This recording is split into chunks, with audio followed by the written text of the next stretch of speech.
Ucisa webinar, MDR, the good, the bad, and the ugly, which is in collaboration with ITGL, who is a partner of Concha Group. My name's John Cousins. I'm head of IT security at Lancaster University and also one of the Ucisa security group members.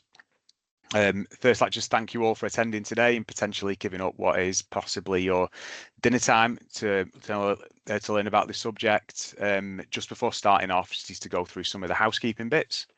Again, pretty much everything's on the screen, but just ask you all to mute yourselves and to turn your cameras off if you're not speaking. We're going to be recording the session today, so if you do turn your camera on or your microphone, then you will be recorded and potentially appear in the recording, and we're not permitting any of those AI note-taking apps in the chat. So if we identify any of those, they will be promptly removed. We're going to take questions through the presentation today. In the chat pane. Jan will pick some of these up at the end, but there are members of ITGL who will be jumping in to answer any questions as well throughout the presentation. We'll look to answer kind of any questions right at the end. So we're talking about MDR today, and I know that MDR and XMDR is a particularly hot topic at the moment across a number of institutions, certainly the ones that I've spoken to. So this is a particularly well-timed presentation, and by the number of people that have signed up to today, that's definitely the case. So to cover this today, we've got Jan Bervar, I hope I'm saying that correctly, who's the Group Security Analyst at ITGL. Jan's going to talk us through kind of the transforming the MDR service and managed detection and response into a suite of services that can be tailored to work with inside the education sector, and looking at the approaches that you can take when looking at these different offerings across the different providers. So in addition to Jan today, helping out in the chat, we've got Laura Powell, who's a client director on the education team at ITGL, and Andy Legrice, who's principal security lead. So they're going to be in the chat. So feel free to put any questions that you've got through this in the chat pane. So based on that, I'll hand over to Jan. Thanks very much, and a warm welcome from me as well. So hopefully you can see my blue slides. And today we'll be talking about MDR. Me being the owner of MDR services at the Concha Group and also a group security architect, I have been doing security for like 29 or 30 years now, and mostly technical at all times. And what I want to share with you today is, for example, a couple of I think essential elements of MDR services which are often overlooked when ordering them or when operating them. So based also on our experience on operating MDR services in what we feel is a modern way, I would like to walk you through 4 areas which for me are essential to actually deliver a good MDR service. And then you can also, again, use this knowledge to compare it against services which you know from your own experience or in your requirements, perhaps, when you're ordering them. So that said, I come from Concha Group. Concha Group is a pan-European company, and we are present in a lot of Northern and Western European countries, ITGL being our UK arm.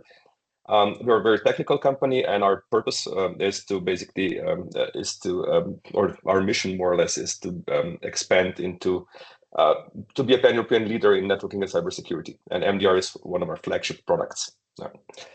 So if we start with the actual content of this presentation, MDR is a kind of a new way of saying managed SOC for most people. And this particular definition, I think, is something which makes a lot of sense. So MDR is a much better choice of words, I think, compared to SOC, because with a SOC, you never know, is the process a place or a team? And MDR really talks about the results of the service. So managed detection and response, a service which is designed to focus on threat detection and also on responding to those threats. And I think most importantly, as contrast to how managed SOC was delivered in the past, MDR services typically assume that the technology stack is in a way cleaner and perhaps sometimes or most of the time chosen by the vendor providing the services. So gone are the times of basically saying we have all the data sources in the enterprise, we want to look at everything, we want to integrate everything. MDR more focuses on use cases which are extremely likely to be used by criminals today or by threat actors in general.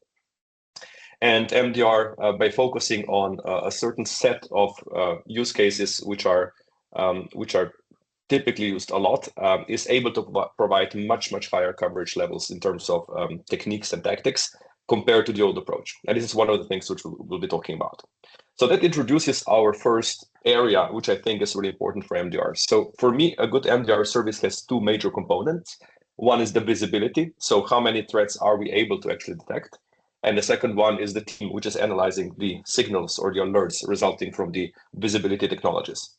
And from my experience, I see a huge discrepancy or a whole spectrum of different approaches by different MDR vendors when it comes to deploying visibility technologies. So what we want to talk about first is how to achieve optimal visibility, also for optimal cost. So when we talk about visibility, we typically introduce the wording use cases being particular areas of detection or rules for detection, where we describe a certain set of actions or a certain pattern of activity which we want to detect. So when we look at, for example, customer requirements, certain customers will, for example, say, we want you to detect those 10 use cases, and they describe the 10 different cases of attacker activity which we should be able to pick up. Other customers would, for example, say, we want to detect everything. So everything which happens in our environment, we want to detect. This is typically impossible within a certain budget. The first mentality, so we need to detect a certain number of use cases, which is low, is typically coming from people who are used to CM-based systems. Because with CM-based systems, it is usually you who actually has to design or at least integrate certain use cases detection rules into your environment. And because this is a very complex task, the number of use cases is typically very limited. And that's why typically we also see lower coverage levels in those cases. The second case, we need to detect everything, is again typically impossible because detection works well very much according to the law of diminishing returns. So we can easily reach 80 to 90% detection rates. So meaning that we can detect 80 to 90% of what is detectable, but the last 5 to 10% is exceedingly costly. So we really want to actually ensure that we have a detection system in place which is more or less guaranteeing us that we will catch any kind of threat actor activity, but at a reasonable cost. So I think the more sensible way for an experienced MDR team to actually educate customers is that we need to detect threat actors. It doesn't really matter about use cases. We really need to make sure that the detection framework we have in place is able to reliably, close to 100% level of reliability, detect activity of attackers in our environment. And let's see how this is done typically today, because this managed SOC space or the MDR space has changed a lot in the last 10 years. And we have really achieved, I think, enviable levels of detection today. So the typical way that we measure detection capability is through the MITRE ATT&CK framework. I mean, I'm sure that you're all familiar with the MITRE ATT&CK framework, a catalog of known threats or let's say techniques. This catalog has a couple of dimensions. So it's important to understand that one thing in this catalog is obviously this classification of various techniques into certain groups. But also what is important is the sequence in which those techniques are typically used. So typically it goes from left to right. So attackers start with reconnaissance and they go all the way to the right to impact. So most of the attacks today are done as a multi-step activity, and the attacker will start reconnaissance, then they will do some initial access, they will establish persistence and so on. So there will be 5-10 steps of the attacker before they actually reach the point of impact. Now, in the past, we have typically used CMs as our prime technology for detection of unusual events or known bad events. And CM typically focuses on the later stages of the environment because it focuses its analytics on the logs which we capture from firewalls, from operating systems, and so on. So it has, I would say, two disadvantages. It has the disadvantage of being late in the process of detection. So it basically typically starts reliably detecting at lateration phases when the attacker has already established the presence in our environment. And secondly, it does cover a relatively small amount of techniques, right? Because typically we are limited to several tens of reliable use cases. As a new technology, you probably know that XDR, which is a kind of a marketing name of applying the concepts of EDR to multiple different areas, has been taking the market by storm lately. And why is XDR so popular? First of all, XDR provides us with very, very wide coverage of threats. So typically, if we compare CM and XDR, we can typically say that XDR today can cover about 90% of known threats with out-of-the-box configuration. So something which we don't have to configure or create. Basically, we turn it on and it provides us with 80 to 90% coverage. as opposed to CM, which typically achieves 20 to 30% coverage rates. So this is one big distinction of why XDR has been the technology of choice also for MDR providers. The second thing, even perhaps more importantly, XDR typically focuses also quite a bit on the first initial stages of the attack. So it actually does cover a huge amount of initial access techniques and so on, which allows us to actually catch the attackers at the very beginning of the attack chain. And this is really important because this is where the damage is very small. And if we contain them at the beginning of the chain, the business loss is negligible. So we don't wait until the iteration before we start picking up reliable signals.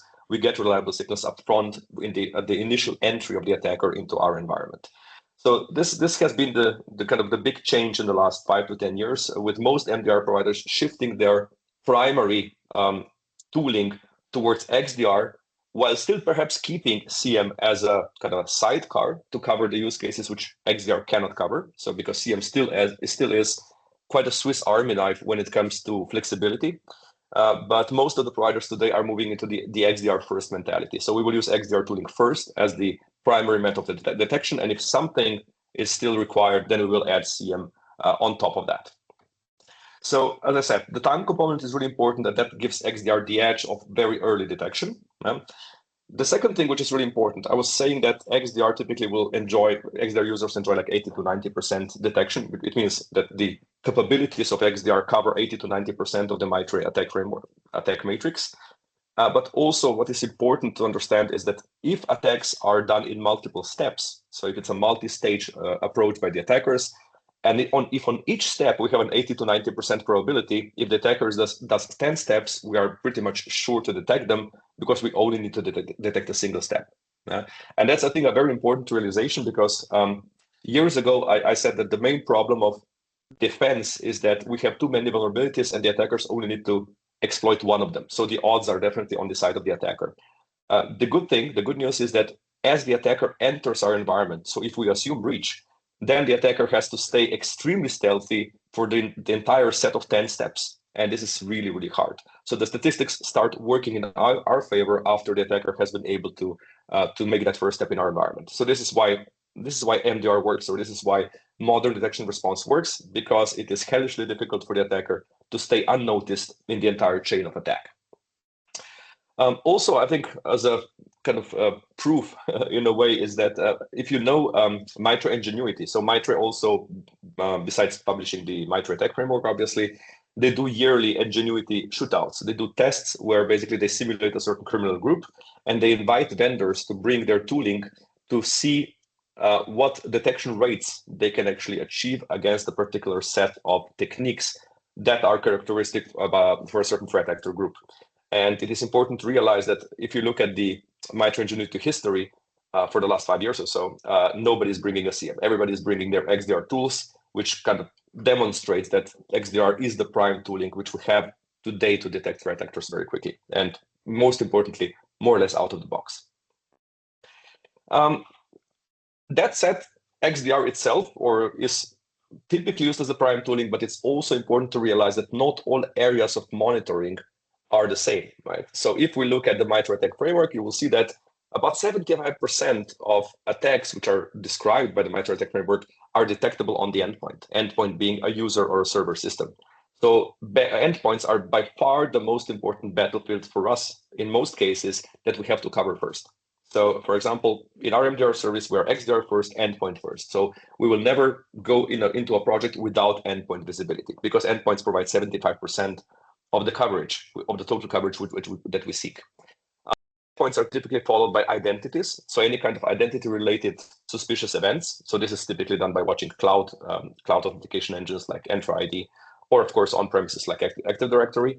And that establishes itself as a kind of a second major pillar of detection, which is extremely important in cloud environments. Because in cloud environments, obviously attackers don't have to go through our endpoints to compromise your data. They can go directly to the cloud, and identities are kind of our main defense in the cloud, first line of defense in the cloud against unauthorized access. And the third one, perhaps I guess you are also aware that today attackers still predominantly use phishing and malware as methods of delivery of their initial access. So collaboration, mostly email tools, are the third important area that we want to detect and respond. So most of the attacks today still start with a phishing attack, which can then develop into a business into a supply chain problem or a business email compromise or even malware installation. So this is typically the holy trinity of detection and response that we want to do as the beginning, I would say the initial package of visibility. So endpoints, identities, and collaboration. I put networks as a distant fourth, although I'm a networker by heart originally. This is because networks do not provide a lot of actionable information, which we are not also already getting from the endpoints. So for example, if we look at typical network detection mechanisms or use cases of the network side, for example, command and control detection or exfiltration or scanning, most of those cases are also today handled by endpoint software like EDRs. So if you already are watching endpoints closely with good tooling, the network itself does not provide a lot of additional visibility. So networks typically provide a small portion of visibility, and that is typically already again handled by the endpoints. Of course, things change if you have areas of your environment which are not addressable through endpoints. For example, some of you might have certain areas where you cannot install endpoint detection and response software. In this case, networks are typically the only way to go. So this is in IT, and if you're wondering that those numbers don't sum up to 100, right? They sum up to more than 100%. This is because there is significant overlap between certain technologies. So again, if you join endpoint and network detection together, you would not be getting 85%. Probably you would be getting something closer to 77% because there's overlap in detection capability. So that's true in IT environments. So the holy trinity, endpoints, identities, and collaboration. This is typically what we suggest you cover first, possibly also with network if you don't have endpoint detection and response on a sizable number of your systems. But when we go past IT environments, when we go to OT or Internet of Things environments, those are typically cases where we don't have the luxury of, again, endpoint installation or EDR installation, and their network becomes the main detection source. So if we go outside of IT, network sensors are typically the only way we can actually observe suspicious activity. The only problem is that networks, again, don't provide as much insight into activity. So I would say we can probably see about 1/4 of the threats, not the almost entirety of the threats as we can in the IT environment. So XDR first, endpoint first is typically a good prioritization when it comes to detection. This is just another way of actually vocalizing this. So if we compare, for example, the old school of monitoring, which is typically CM-based, when we look at endpoint data, event logs, network logs, we can achieve between 5 to 20% visibility according to the MITRE matrix. But as soon as we go to EDR and XDR-like technology, the visibility jumps to 90% or more. And when we are at 90%, we can still perhaps add some additional small data, perhaps even by a CM afterwards, to achieve 92, 93% detection rates. But I think the big jump from 20 to 75 is the most important investment that you can make to achieve good visibility. So that's it. What are still some problem areas which you might encounter when it comes to visibility? First of all, custom applications. A lot of people would like MDR providers to provide some kind of analysis of events in custom applications. This is really hard, right? So because every single application has their own rules, providers would need to know and educate themselves about the behavior of many different applications. So typically today, MDR vendors are very capable of doing generic applications like Office 365, but not very keen or capable of looking at custom applications. If you have certain custom applications, what I suggest is that you should consider watching the authentication layer of those applications. So tie everything together with single sign-on, and you will be at least able to observe the first line of defense, which is the authentication mechanisms of those applications. So simply said, if you, for example, have a bunch of SaaS applications in the cloud, if you just integrate this with your Entra ID and observe Entra ID very well, you will probably be able to see mostly the unauthorized access attempts there. The second area, which has been problematic in the past, has been platform as a service. For example, database as a service or object storage in Azure and so on. Last year, I think, was the year when technology finally matured. So most of the big public clouds, when they offer PaaS services, now also have an offering which actually matches, which provides a detection capability.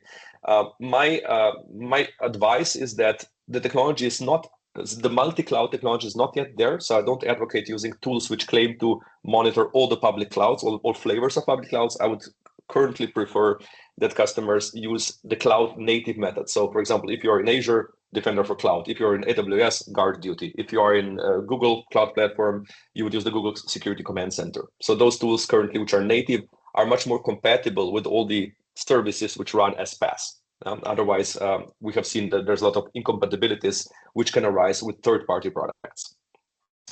And lastly, the third problem, visibility. So one statistic which I always bring out is that we have been running MDR services for 6 years now with 70 to 80 enterprise customers. We never had a single incident where we'd actually need to use the incident response team. That's not a single big fire in our customer base, which is not exactly correct, but because we have seen at times that customers, for example, acquire a company or join a particular new area into their infrastructure, and they forget or somehow are not able to install visibility technology in that part of the environment.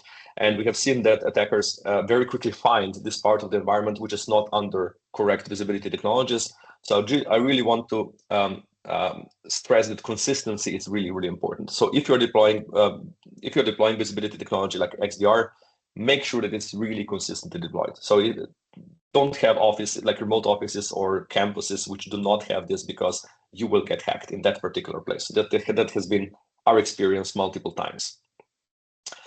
And the last thing, when we talk about visibility, a lot of customers still want, for example, to detect things like external attacks, attack attempts, reconnaissance, and so on. For example, you have a web application and you would like the SOC or the MDR provider to analyze attempts of people attacking that web application. This is simply an enormous task. So today there are so many automated attacks that it simply is not economically viable to meaningfully detect things which target our web applications. And in most cases, our approach is basically to wait for the attacker to do that first step into the environment and then catch them immediately after that first step has been made. So attack attempts are not economically viable to monitor in most environments facing the internet. Okay, so key takeaways for the first chapter. This is by far the most important chapter of my presentation. The key takeaways basically is that the good thing is that today the tooling, especially XDR, brings us the use cases with the product itself. So we don't have to develop anything, almost, as you will see. Always go XDR first. So CMs should be your second line of, or second choice if XDR cannot fulfill all of your use cases. And for the vast majority of customers, we see that XDR fulfills all the use cases which a typical MDR scenario would cover. So typically, we don't see the need for CMs unless CMs are used for forensic collection, for retention, for other services like observability or simply log management. Networks are really important for prevention, right? So don't get me wrong. Networks are simply not as effective as a detection mechanism, but for prevention, for minimization of attack surface, for zero trust, they are still a very, very useful tool. So I'm all for networks when it comes to prevention, but they have very limited value in detection space.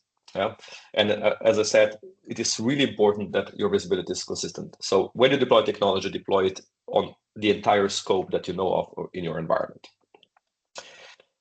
Okay, so that's the visibility is the first chapter of what I want to talk about, and the longest and the most important one. The second one is disruption capability. So MDR, managed detection and response, obviously has a D in there and an R in there. And a couple of years ago, most customers were talking to us about the detection, right? So please detect, and we will respond. And lately, in the last couple of years, this sentiment has changed, and most customers actually insist on us doing the R as well as quickly as possible. So better safe than sorry is the prevalent customer attitude, and they're authorizing us as the provider more and more to actually do the action immediately, do their preventive or the containment action immediately after something has been detected. So this kind of negotiation or ping pong is avoided at incident time. What do we typically mean by response? So typically by response, we mean that the provider is authorized on a certain set of endpoints or users or user identities to perform either endpoint isolation, so quarantine the endpoint if we figure out that it has been compromised. Then on the identity front, log out the user, disable the user, or sometimes also block something on the network. Those are four, I would say, core things that an MDR provider will do for you if they are pre-authorized to do that. And again, the growing sentiment is that yes, providers should be should be encouraged to do as much as possible. We do, of course, setting certain exceptions that certain systems are off limits for immediate containment. This graph shows you, I think, the reason why MDR exists, because the idea is, of course, is the longer the attacker stays in our environment, the bigger the business loss. And MDR basically says what we will do is we will catch the attacker in the early steps, in the first steps as they enter the environment, and by doing this, the business loss will be minimal at that point, and we'll be able to contain the attacker when they have not yet developed their attack to the subsequent steps. So this is, I think, a very obvious graph to show why MDR works, because MDR works in that lower left corner where we can actually detect and disarm the attacker within minutes after they enter the environment. The second good part about this early aspect of MDR, so that MDR, if equipped with XDR technologies, will be able to act very quickly, is that if we act very quickly, the incident is very small. The incident is it can be handled with simple containment actions. And also the consequence of this is that when the incident gets handed over to the customer, the processes which are used for remediation are typically very simple. It's either remove some files, clean the endpoint, reimage the endpoint in the worst case, reset the credentials. There are no complex skills required on the customer side to actually handle the hand it over case on the customer's end. So classic IT procedures apply. So customers do not have to be, for day-to-day operations, trained in any way except to follow certain procedures which are already present in their IT environment. All this, of course, is because we assume with higher level of assurance that there will be no large incidents in our environment, which is kind of the promise of MDR. The MDR, armed with a early warning technology like XDR, basically gives you high assurance that nothing will grow beyond a very, very small fire, which can be put out with fast isolation actions or logout actions. However, this assumes that MDR is a team of humans which analyzes certain events. And when the team determines that certain events are actually malicious and not fully prevented, they can trigger a certain response, log out the user, quarantine a certain system, and so on. That was the prevalent process so far until the attacker in the middle attacks came along about 2 years ago. Attacker in the middle attacks are basically ways for attackers to use phishing to intercept your multi-factor authentication credentials. So this is the stealing of the session cookies. And this has been a very popular technique with attackers for the last couple of years. The problem being that this technique of basically phishing the user so they log into a certain, let's say, fake SharePoint site, and they submit their MFA credentials, which the attacker will steal and then log into Entra ID.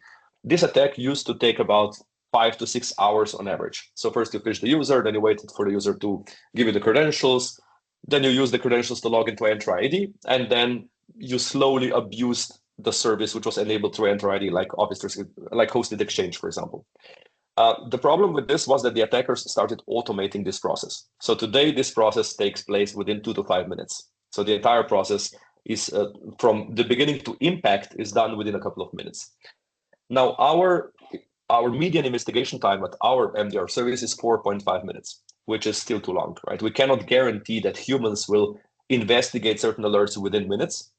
And that's why we actually need to automate some of the responses. This is where automation comes in. And this basically means that if attackers are automating, so we actually have to counter that with our own automation. So for example, what we have developed ourselves is we said basically for cases when we see that there are indications of a successful attacker in the middle identity compromise, we will immediately automatically log out the user out of Entra ID. So this kind of automation uses heuristics to determine what are the suspicious login events. And if the login event is suspicious, we simply log the user out. We don't disable the account. It is enough for us to log the user out. And if this was a false positive, which is unlikely, the user simply had to log in again. It's not very disruptive to the user, and it's not happening very frequently. But this shows that, for example, that even with fast human investigation, we are sometimes not fast enough. So we have to identify cases where attackers have been automating certain activities, and we have to counter this with full automation. And automation has to be safe in order not to cause any kind of business disruption. And that has been, for example, the case in this particular scenario. Okay, so the takeaways for disruption is that you should demand response from the provider and also some response time guarantees. So the SLAs should be based on response, not based on detection anymore. Secondly, you have to go beyond response time guarantees for humans, but you have to insist that certain cases are automated. You have to ask your provider, how are you handling AITM if it's automated? Can you actually respond within seconds, not within 30 minutes, right? When this attack is being when this is being done against my Entra ID. And just perhaps as a part of black humor, right? If the attacker is not doing response, then of course you have to prepare yourself for a full incident response engagement. So this is really important. So attacks are getting faster and faster, and you have to kind of ensure that the provider has the speed to counter that with response on their own.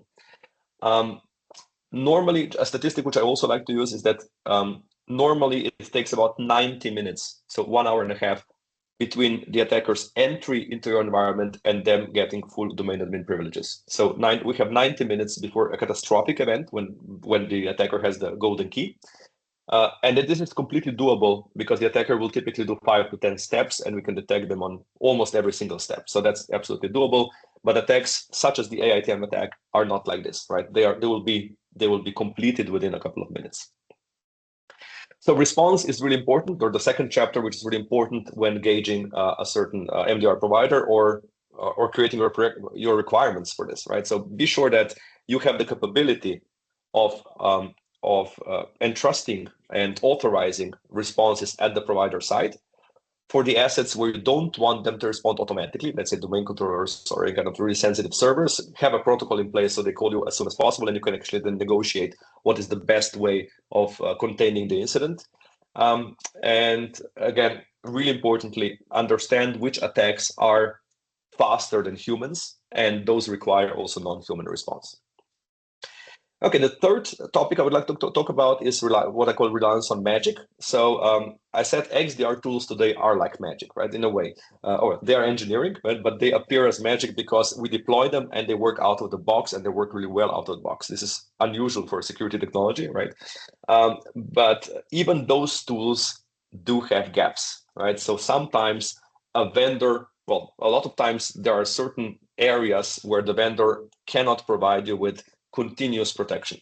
The rat race, which we had in the past, was, of course, the creation of detection rules and use cases. So there was a new technique of the attackers who had to create a detection use case. Today, XDR kind of allows us to get out of this race because the vast majority of actions which are performed by attackers will be covered by the XDR product. So the vendors actually not only provide the product which collects telemetry, but also the signal generating logic within that product, the analytics part of that stuff.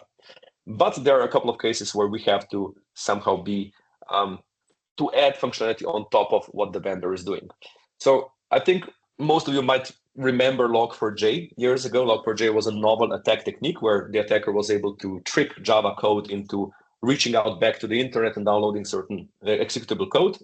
And when Log4j came out, or Log4Shell, none of the XDR products detected that because it was a very novel technique. So no alarms were sent, no preventions were happening, right? We had to actually do our own detection within the XDR stack because the providers did not have that particular logic in their stacks.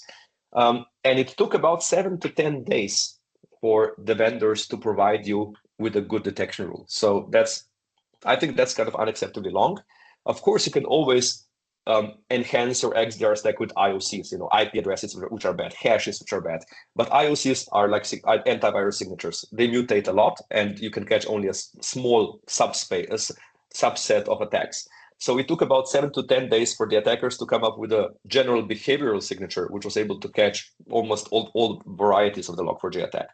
In those cases, it's important that you can create your own use cases, like emergency use cases. And for example, at our MDR service, we create those cases within 24 hours of learning about them. So some new technique is published, within 24 hours, we should have a detection use case which reliably catches all the variations of that attack with a behavior rule, so not a hash or an IOC.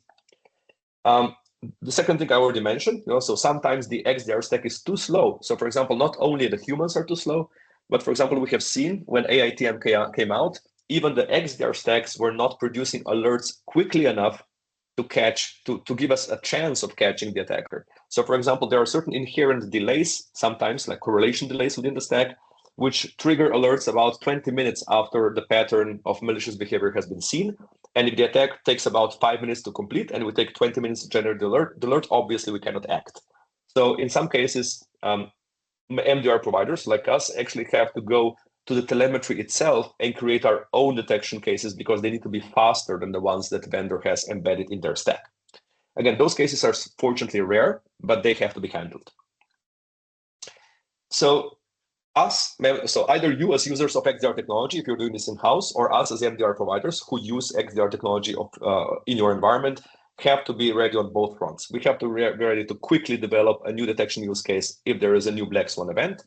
I think last or 2 years ago, there was an Outlook critical vulnerability, which also required, so it had a novel technique of exploitation, which also required a custom detection rule. And the second thing, we have to be acutely aware of the speed of detection. So are there any delays in the XDR stack itself? Usually no, but sometimes, again, those delays can be can exceed the attacker's time to impact. Yeah. So that's what we want to do. And a lot of providers and customers, I think, put too much emphasis on threat intelligence. Threat intelligence is about collecting the hashes and the IP addresses and so on. This is fine, but it should not represent a primary approach, right, for detection. So again, Marcus J. Radum, who is the father of the firewall, so a very respected security researcher, said, I don't want to enumerate badness. And threat intelligence is exactly enumerating badness, like antivirus. We have IOCs, which are signs of very specific malicious properties, like an IP address or hash. Those things are valid for a short period of time. They are not resistant to mutation. And we really have to do better. So threat intelligence is good if you want to confirm certain hypothesis. It is good to address perhaps a couple of percentage points of the entire picture of detection framework. But really what you should do is focus on behavioral anomaly, whitelisting kind of stuff, and use threat intelligence only as the last resort if you cannot use any of the other approaches. Yeah. On the other hand, threat intelligence is not only IOCs.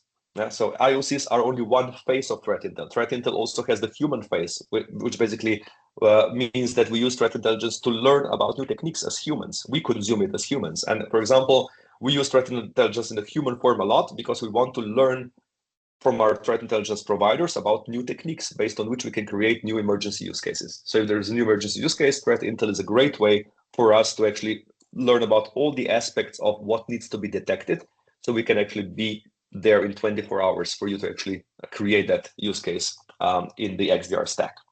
So machine consumable threat intel, useful, but very limited in its usefulness, but human consumable threat intel, very useful for MDR services. Okay, there are a couple of other uses of threat intel, of course, which are outside MDR. For example, attack attribution. So if there's an incident response, we can use threat intel to determine which group is likely behind this attack, so we can actually better determine the scope of what has possibly happened. But for MDR purposes, it has limited use. Okay, and the last slide in this section is the reliance on AI. A lot of providers today will claim that they are AI enabled. You have to always ask, what does this mean? So how are you AI enabled? What aspect of AI are you using? And the science fiction vision that we have is, of course, that AI at a certain point in time will be able to triage all the signals coming from your environment. So we will not need human analysts anymore. We are not there yet, right? Today, we still need human analysts for the majority of complex investigations. And AI is not providing us with reliable enough evidence or process with which we could actually close investigations with a great degree of accuracy. One reason is that because today the boom of AI is mostly generative, so it generates stuff, and AI is today more useful to attackers, not so much to defenders. And we would actually need a different form of AI to support our decision making. So what if the attacker is using AI? What if attackers are using AI? So today attackers are using AI mostly to con us, right? With better phishing emails, with mutated malware and so on. So typically we counter attackers' AI with automation. So we use automation to make sure that humans are out of the loop when handling a large sets of attack data. So that's our current approach. Again, if somebody is tell you that they use a lot of AI, always ask them, how are you using AI? Because today, I think most providers use AI with machine learning. Machine learning is a subspace of AI, but machine learning has been around for like 5 to 10 years in the space of detection. So this is really nothing new, right? So if somebody is heavily pushing that, challenge them on what they are doing, and if it's only ML, then it's something which is not particularly new, but it's really useful. Machine learning is one of the best things that we have today because it enables us to do anomaly-based detection. Now, when I say it's boring, it's not. It's very useful, but it has been around for a while, so it's not really fair to connect it with the current AI boom. Okay, so the takeaways. Make sure that you address the shortcomings of the XDR stack. Right? So the XDR stack is great, but it might not be always ready with those black swan events. You have to really guarantee that you can react fast if there is a certain black swan event which exploits a gap also in detection. Now, this doesn't happen often. Perhaps it happens like once every year or once every 2 years. But it is there, so you should address this, and typically it's your MDR vendor addressing that, not yourself. And secondly, don't put too much trust in threat intelligence. Yeah, it's a nice tool, but it shouldn't be our primary method of detection, not at least for a majority of use cases. No.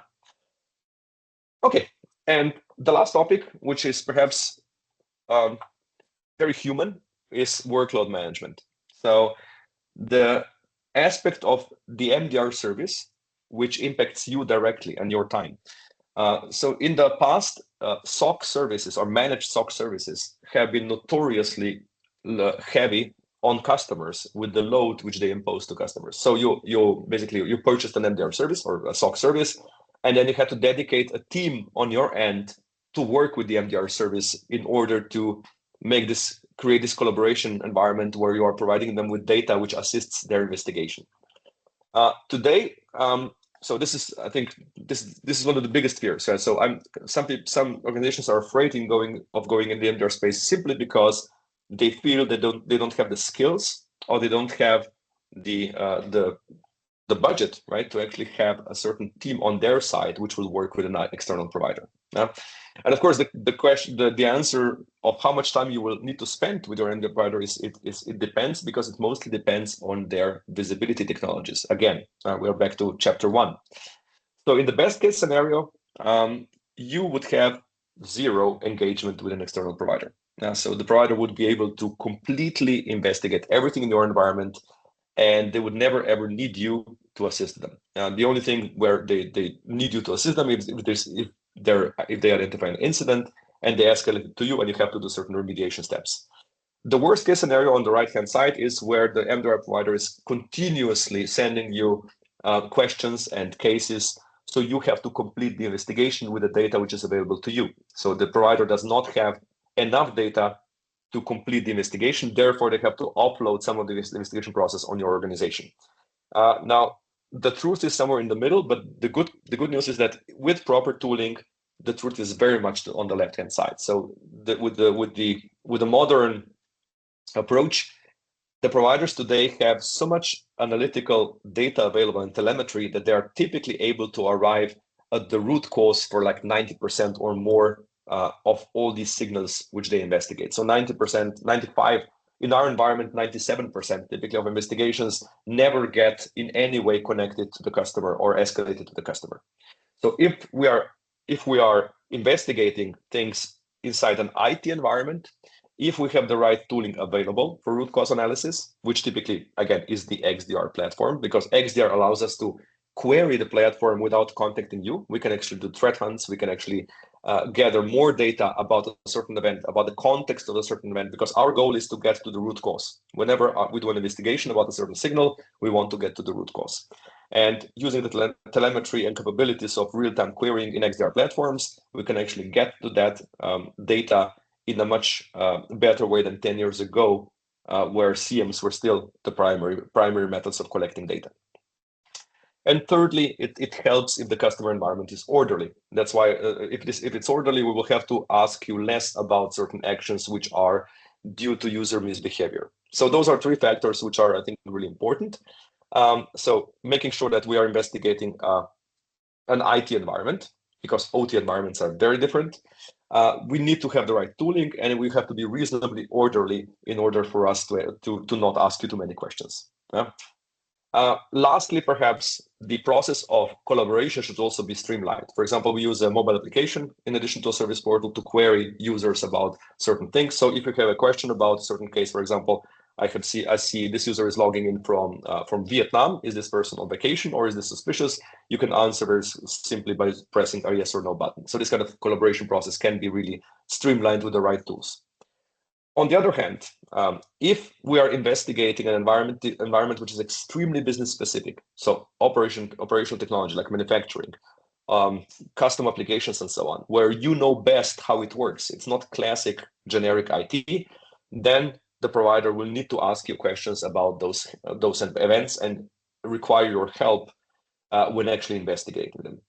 The second thing is if the provider has a certain finite pool of data, typically logs, they also often cannot tell what exactly was going on the endpoint, and they cannot requery the endpoint again because they have what they have in their data lake.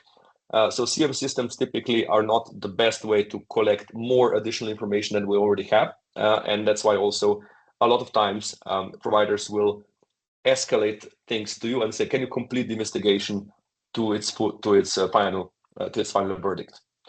And if your environment is chaotic in the sense of everybody has admin rights, you do a lot of travel, you do a lot of strange authentications and so on, this also tends to trigger certain questions about user behavior, which is suspicious. So to give you perhaps a more plastic estimate, so with most of our customers, for example, they spend about 2 to 3 hours per month working with the MDR service total across all personnel. So all personnel uses, if we sum up the time across all personnel, it's about 2 to 3 hours per month. And this is for IT environments which are observed through XDR tooling. Okay. So to wrap it up, so for workload management, make sure that that your provider has the tooling which can enable them to autonomously investigate everything. So in other words, that they're XDR first.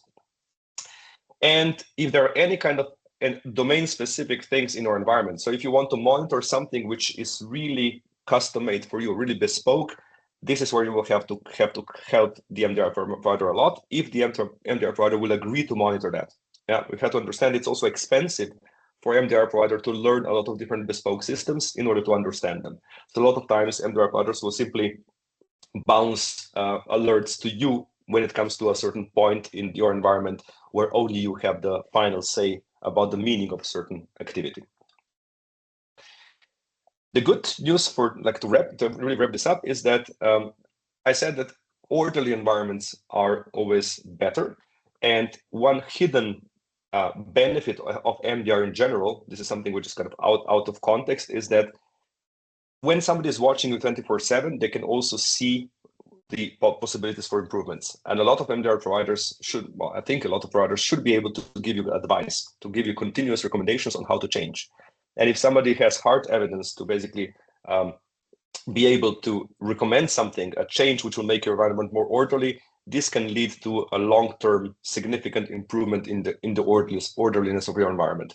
So do not view MDR services only as services which provide detection and response, but also significant improvement in the let's say in the orderliness of your IT platform. Okay, so we went through 4 different areas or chapters, which are really important, I think, and should be used as a kind of primary guideline to selecting or evaluating a certain MDR service. So the first one was visibility, so the coverage, threats, and the time of detection. So we mentioned that we can, to a certain degree, measure the coverage that we have of the, let's say, attack matrix. But the most important takeaway probably was that XDR tooling today works out of the box and covers 80 to 90% of threats, while CMs typically involve a lot of customization, a lot of design and implementation workload.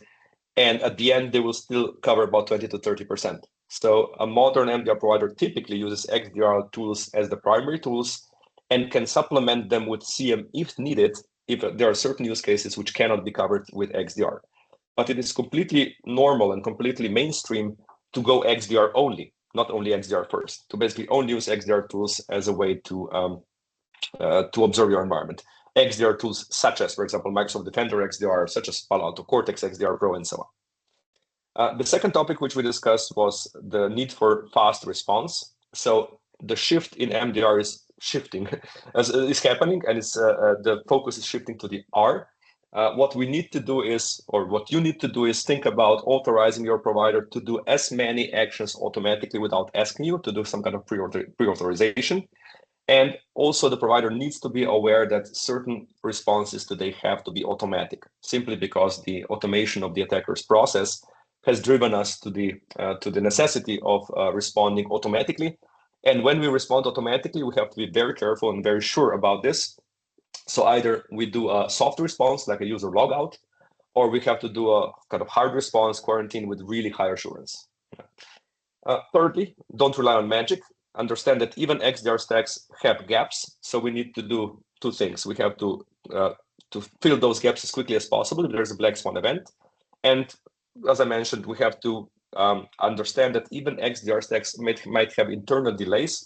And that's why the provider typically has to provide their own detections on top of analytics stacks to be faster than the XDR stacks for select use cases where speed is of most importance. And lastly, having an MDR partner which imposes almost no workload on you is realistic today. If your environment is mostly IT, if you have the tooling available which allows us to do root cause analysis, so XDR, we basically will use a very, very small chunk of your time and only escalate to you when an incident happens. And the good news is, of course, with MDR and XDR, incidents are very, very small. So I would like to thank you at this point and start a discussion. If you have any questions, let's look at the questions from the audience, and I will be happy to answer anything which you might have. That's great. Thanks very much for that, Jan. I think the lack of questions is possibly down to how much stuff you covered. Then I had all the pre-planned ones, but you answered most of them going through it. There is one in the chat. Like, can you see that? Yes, I see. Is there a generally clear definition of which tools will be classified as CM and which XDR? Yes, very good question. The more you think about it, the more they seem similar in a way, but I would say, so the idea of CM initially was to create a certain platform for data normalization and correlation. So it was a Swiss Army knife, which basically said, whatever you import into the CM will be normalized, so data will be standardized to a certain format. So the IP address will always be in the same field, right, for all the different firewalls. And then on top of that, you would be able to do correlation rules. And most of the CMs do not come out of the box with correlation rules enabled and performing optimally, because they tend to have huge amounts of false positives, and you have to tune them heavily. And when you create your own detection rules on top of that, you have to, this takes a lot of time, right? So CM is, I would say that the idea of CM is, it's a platform for log collection and analysis, but if it doesn't come out of the box with an extremely high number of use cases, which cover a very, very large amount of the MITRE metrics, it's a CM. On the other hand, if you have a system which is less flexible, but focused on some specific areas of your IT environment and has built-in use cases which work really well out of the box, it's an XDR. So you could say XDR is an evolution of a CM system which focuses on a few specific areas, namely identities, endpoints, cloud typically, sometimes the network, but it comes with 700, 800, 1500 use cases, which are all reasonably pre-tuned. So the ratio of so the amount of false positives is at least an order of magnitude less, if not more. So a typical CM, after you have enabled or created the rules, will generate, perhaps 100 alerts per day. And a typical XDR system will generate 20 alerts per month. That is typically what we see for, let's say, a mid-sized organization. So they are similar in the way that they operate philosophically, but in terms of their ease of use, ease of deployment, and mostly who creates the use cases, they are very, very different. So XDR basically says, the philosophy of XDR basically says, the vendor provides 99% of my detection capability, and it comes with a product and it's pre-configured to have a reasonably low false positive ratio. That's great. Thank you. Don't think we've had any more, but like I say, I think that's just because you covered so many topics during that. Oh, wait, there's one more come in. I have a question. If we are at the beginning of our journey, what MDR strategy would you recommend? So we always recommend that for most customers, if you have a limited budget, if you want to go step by step, you always buy into an XDR technology for the endpoints. So this is absolutely typically crucial because endpoints will always be the first line of attack, which you will see. So install XDR on endpoints, which is actually EDR. So a certain technology which brings together prevention and detection on the endpoints. And join this to the MDR service. So couple this with an external managed service, which is obviously monitoring this 24/7. And then as you proceed, you add the next level of data sources, which corresponds to where you see the most risk coming. So if you're very cloud-based, obviously cloud identity would be the next step. If you're on-premises based, local identity would be the next logical step to include in the monitoring. Then, for example, email, then, for example, network, and so on. So I would recommend a strategy of covering all the assets which you have with layers. First the endpoints, then identity, then collaboration, then the network we have. Okay.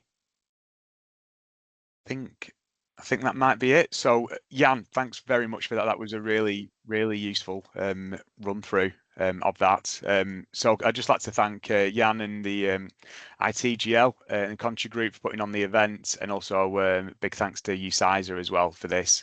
The recording of this event is going to be available online afterwards. Everyone's going to be sent a follow-up email, and if we could ask you to fill that out with feedback so we can make these events even better. And also there's a tick box on there if you'd like a follow-up call with ITGL to go over any of the stuff or any interest in the service that they provide. And also don't forget to check out any future Ucisa events going forward. There's a JISC event on, there's one next week that's covering the JISC survey results. So again, thanks very much, Jan, for the presentation. And thanks for everyone turning up. Hope you have a good rest of your day. Thank you. Thank you. Bye-bye.